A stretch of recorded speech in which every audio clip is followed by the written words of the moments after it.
Welcome to the first look on the channel of the new DS E-Tense. This is a DS3 and it's a fully electric vehicle, and if you want to spend a little bit more than the norm, because this one is just over €38,000 with a 50 kilowatt hour battery, it'll do 100 kilowatt charging, it's got 136 brake horsepower, and it's actually nippy. But if you want to pay a little bit extra, you're going to get something that looks very, very cool. So let's have a little look around. Our grille is nice and bold. Our E lettering is on the DS badge now with a kind of a center groove up the bonnet. This is an entry-level car apart from the leather seats. So it's got halogen lights, but an LED daytime running strip down the front here. The roof is the same color as the car, but then your A pillars and your B pillars are black, so two-tone vibes going on.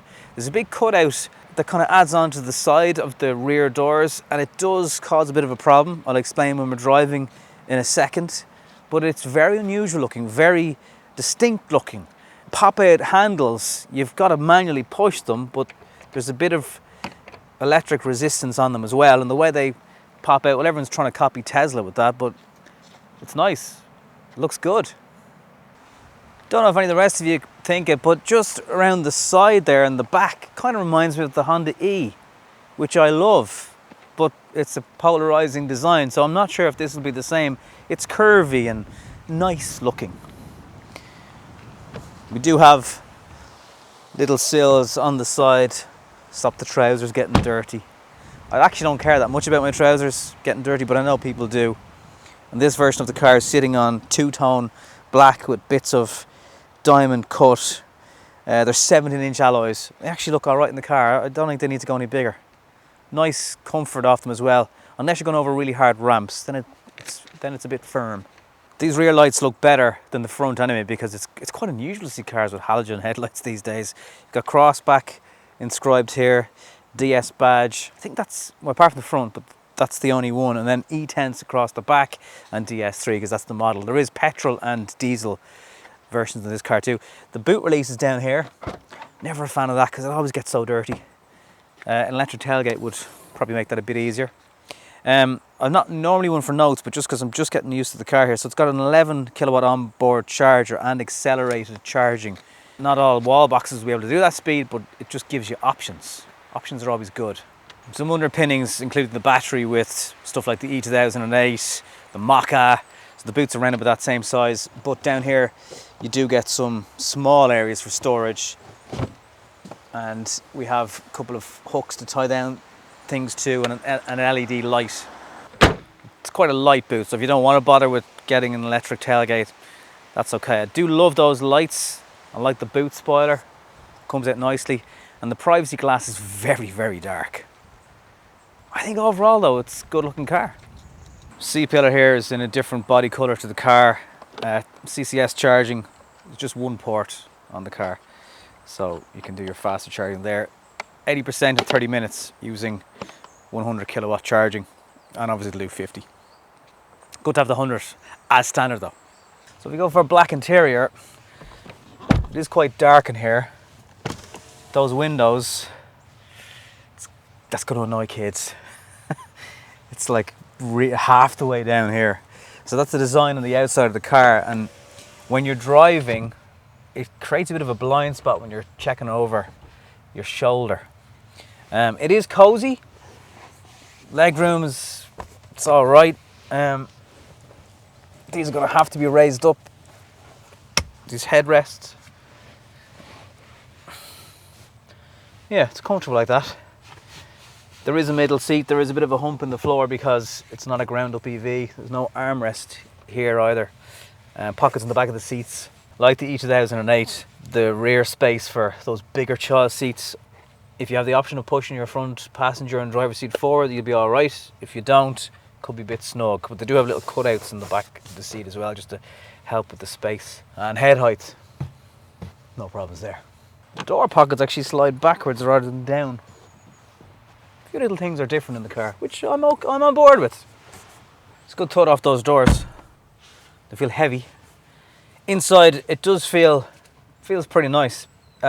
Very good interior for this kind of segment of electric car that's on the market today. You've got 2 cup holders. I suppose technically this is a gear lever, and that it makes you go forward and makes you go reverse. And your B mode, your regen, is on there. That's how you control it. Shortcut buttons, they're kind of integrated into the plastic of the car. I like that. You know, they don't pop out, but they're there, and there's more shortcuts up here in a diamond. They love their diamonds in DS's. The screen is what you get in, again, the Opel, Peugeot, Citroen, now DS. Your driver display, nice resolution on it. Loads of colour displays going on. You can see what level of charge you're putting back into the car. Fully charged, if you flip it into eco mode, it was at about 340, which is actually a little bit more than what they claim on WLTP. Get an armrest, it's quite small, doesn't really slide forward.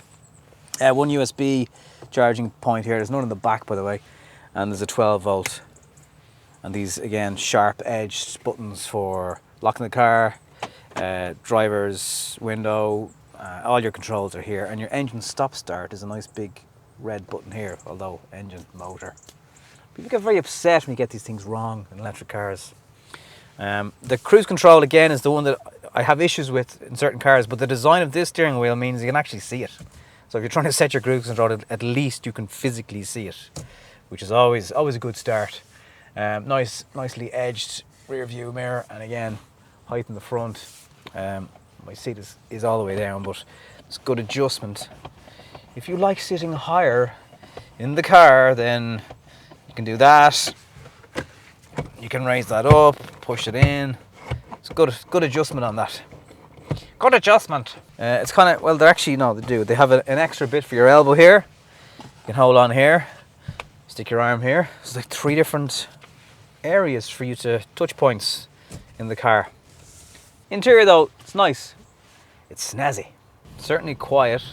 Relatively decent amount of feedback going on with the steering. Low centre of gravity. Not that tall a car, so handling wise, I like it.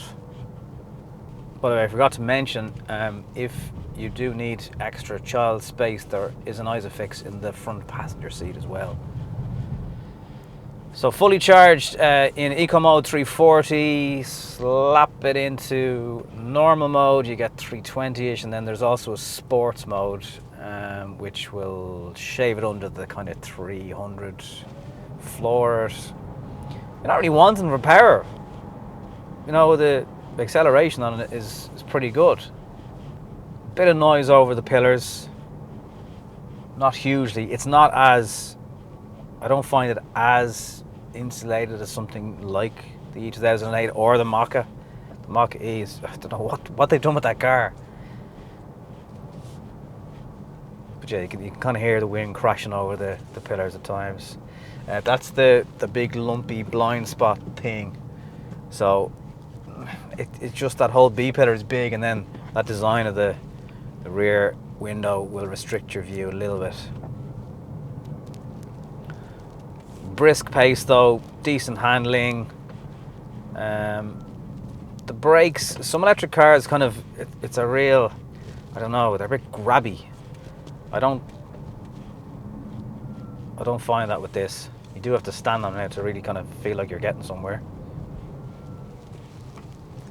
But yeah, it's got a sporty drive for an electric car. And by that I mean they're all quick. I just mean handling wise. I like that indicator.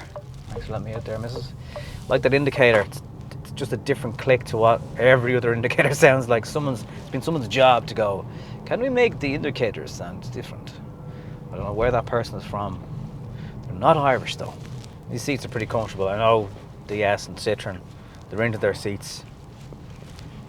They're soft. Upgrade the leather if you can stretch to it. So yeah, 136 brake horsepower. It's not really about 0 to 60 speeds, but it's quick enough. You know, I'm in B mode now actually. Even with that level of resistance, it's not one pedaling, but there's enough there to really bleed off some speed if you want. So overall, sharp enough handling for an electric car. They have nailed that bit. It's obviously front wheel drive, not rear wheel. seems to be able to cope reasonably well. I know something like the Kia Niro can struggle to get the power down, but to the front wheels, maybe just that one, not quite 140 brake is the kind of the sweet spot in terms of the steering not going crazy on you when you do floor it. But yeah, overall, a pretty decent drive for an electric lukewarm hatch. So thanks for checking out this first look review of the DS3 E-Tense full electric version of the car. A little bit pricey, high 30s, good kit as standard though. Interior, if you do go for the leather seats, I think it'd be worth it. They kind of add a premium factor to it. Design's a bit different. DS are just about to launch their first dealership, standalone dealership in Dublin. So if you search for them, you'll get more information about that. And it's a good looking car. I'm off now to try out the DS7, and that one's going to be a hybrid, a plug-in hybrid version of it, pushing 300 brake horsepower. So I'm going to scoot back in this and check that out. If you're interested in the DS brand, you can watch that video as well. Don't forget to subscribe to us if you haven't. We're on the way to 20,000 subscribers. With your help, we'll get there. And if you're into an electric car and you're after one, something a little bit different, something a bit quirky, DS3 could be for you.